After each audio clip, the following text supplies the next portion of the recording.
যুক্তরাষ্ট্রের সঙ্গে আলোচনার সব দরজা বন্ধ করে দিল ইরান।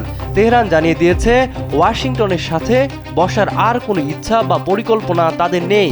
সোমবার ইরানের পররাষ্ট্র মন্ত্রণালয়ের মুখপাত্র ইসমাইল বাঘেই এই বড় ঘোষণাটি দেন। তিনি অভিযোগ করেন, গত ৮ এপ্রিল ঘোষিত ২ সপ্তাহের যুদ্ধবিরতি শুরু থেকেই লঙ্ঘন করেছে যুক্তরাষ্ট্র।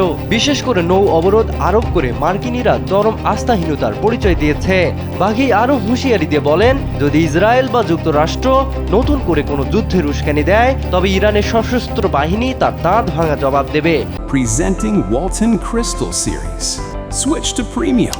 Switch to Crystal.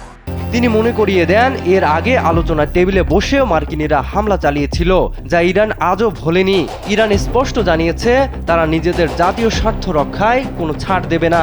এদিকে মধ্যস্থতাকারী দেশ পাকিস্তান আলোচনার আশা নিয়ে প্রস্তুতি জারি রাখলেও ইরানের অনড় অবস্থানে তৈরি হয়েছে গভীর অনিশ্চয়তা। বিশেষ করে লেবানন ইস্যুতে আমেরিকার প্রতিশ্রুতি ভঙ্গের বিষয়টি তেহরানকে প্রচণ্ড ক্ষুব্ধ করেছে। হরমুজ প্রণালীর নিরাপত্তা এবং মধ্যপ্রাচ্যের স্থিতিশীলতা এখন বড় হুমকির মুখে।